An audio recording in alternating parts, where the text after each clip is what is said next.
Salut tout le monde et bienvenue à votre tutoriel Python. Alors, dans cette vidéo, on va parler de nombres et de opérateurs mathématiques. Alors, comme on a vu dans la première vidéo, on peut faire par exemple 1 plus 1, qui est une opération d'addition. On peut aussi faire une soustraction, par exemple 4 moins 3, ça me donne 1. Et aussi, on peut faire des multiplications et des divisions. Alors, pour ceux qui ne connaissent pas trop la programmation, la multiplication et la division, c'est, on va dire, les opérateurs qui peuvent être le plus confus en termes de programmation, parce que l'ordinateur, il les gère d'une manière un peu bizarre. Par exemple, si je fais 2 fois 3, ça me donne 6. Si je fais 18 divisé par 4, ça me donne 4,5. Et par exemple, disons, si je veux faire 8 plus 2, qui me donne 10, fois 10, alors normalement, je devrais avoir 100.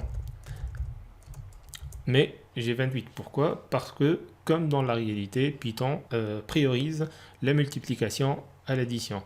Et si on voulait vraiment avoir 100, ce qu'on fait, c'est mettre entre parenthèses le 8 plus 2 et après le multiplier par 10 qui me donne 100. Autre chose aussi qu'on peut faire, par exemple, si j'ai par exemple 18 sur 4, ça me donne 4,5 et je veux enlever le décimal, je veux avoir que le 4. Ce que je fais 18, 2 slash 4 et là ça me donne que le 4, ça me donne pas le décimal. Et imaginons aussi que par exemple 18 sur 4 ça me donne 4 et on a un reste de 2. Si jamais je veux avoir le reste, je fais 18 pourcentage 4 et là ça me donne 2 qui est le reste à cette opération. Si je veux aussi faire par exemple une puissance, par exemple si je veux faire 5 fois 5 fois 5 qui me donne 125, ce que je peux faire pour faire 5 puissance 3, je fais 5 double multiplication et 3 et là ça me donne 125. Encore une fois, si on met double étoile, ça veut dire c'est une puissance.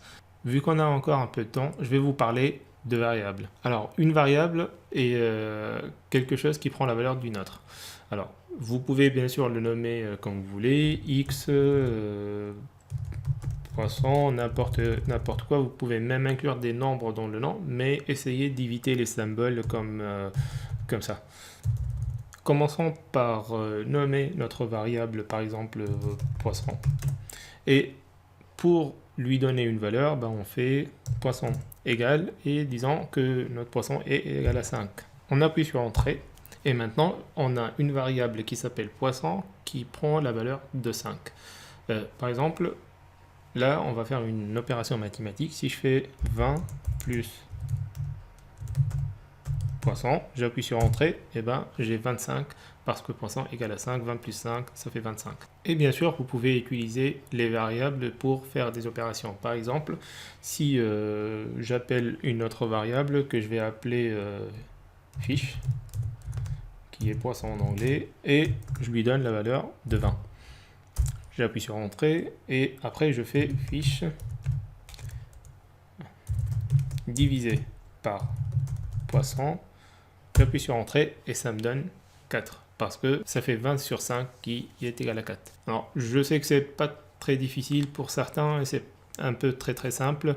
Alors c'est tout pour ce tutoriel et on se voit à la prochaine. Au revoir.